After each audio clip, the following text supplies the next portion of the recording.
We're hunting up a global niche. We call it, although we talked about a niche now. A niche market is a market for a specific group of customers. When it becomes a global niche, it means we have a specific group of customers in different countries called across the world. That's why it is called a global niche. It's a niche market. But when you talk about a niche market, domestically we're talking about targeting certain customers in this economy, in this country. But when we have certain customers that have the same features in different countries, cut across the world, then that is global niche. Do you understand global niche now? Yes. So for specific group of customers that have the same feature cut across the world, that is global niche. Even from different countries. Cut across the world, different countries. Of course. So that's when you think about using polycentric or ethnocentric approach. Yeah.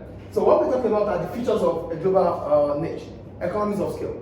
A business that operates on a global niche, if you are in a niche market, you cannot expect economies of scale because your customer base is few. But when you are targeting a global niche, it means your scale of operation is becoming wider. As a result of that, you might be able to exploit economies of scale. But the point is here, if you have to use a polycentric approach, that means you have to adapt to the local demand. It means your niche market will still be little in terms of what you produce. You won't be able to exploit economies of scale. But if your approach is ethnocentric, then you'll be able to exploit economies of scale.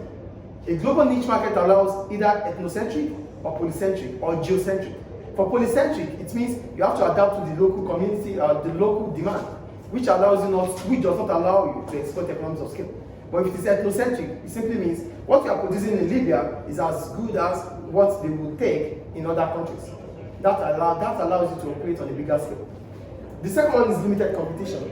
In a niche market, the competition is few. Nobody competes with you. So you have opportunity to exploit. You don't have fierce competition. Multinationals are not attracted to your market. So that allows you to charge premium prices. So the competition is less. So which means there's no pressure on you to innovate or improve in the quality of your product. Because when there's competition, you have to innovate and you have to improve in the quality. If not, you lose out. The third one, focus on profit. Businesses that target a global niche are always profit-oriented because it is expected of them to charge premium prices. And charging premium prices means you're going to be able to make more profits. That's about profit. And the last one is brand loyalty. For brand loyalty, businesses that target a global niche are likely to have a bond, create a bond with their customers. And because they are able to create a bond with their customers, the customers become emotionally attached to the brand. That is customer loyalty. You get it? But Mr., the customers don't have like other companies for them to be loyal to. There's only one. Yeah, have you forgotten that demand can change at any point and no? Demand can change at any point in time. We are customers, there's diversification, there's dynamism. I might choose to use iPhone for the past 10 years. I could change to Samsung. Yeah. So we won't allow you to change. That is why we are creating that bond. So that you become emotionally attached to the brand. Clear? So we use the marketing mix. How do we use the marketing mix to adapt to global niches? Number one. First, what is marketing mix? We're talking about different elements that allows a business to achieve its marketing objective. That is marketing mix. So the marketing mix are the 4 P's: the price, the product, the place, and the promotion. For products, a business that targets a global niche market would focus mainly on the quality of the product. Because when you're able to focus on your quality, and your quality is far better off than those of the competitors that might come around, you have a product differentiation.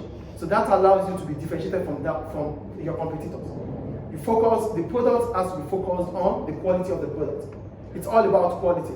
But So, Mr., didn't you say earlier here limited competition? There is no competition. So but have you forgotten that one of the ways in which a business might attract, a market might attract more setups is because they charge higher prices. yeah. It's a niche market, yes.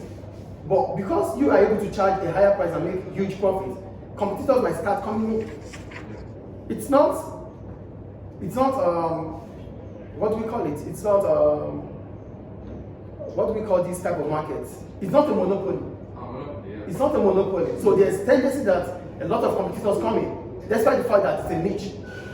So what would not allow you, what would take them away from setting in is the kind of bond you create with your customers. But you cannot stop them from coming in. That's the point. Do you get the point here? The second one, price. Because it's a niche market, you are expected to charge a premium price because your products are exclusive. They are for a specific group of customers. That allows you to charge a higher price. Do you understand pricing? Yeah. The next one is promotion. Businesses that target a global niche. Businesses that target a global niche are expected to use their brand name for promotion. So most people, what they do is about their brand name. It's what they sell. They sell their brand. That's what they sell.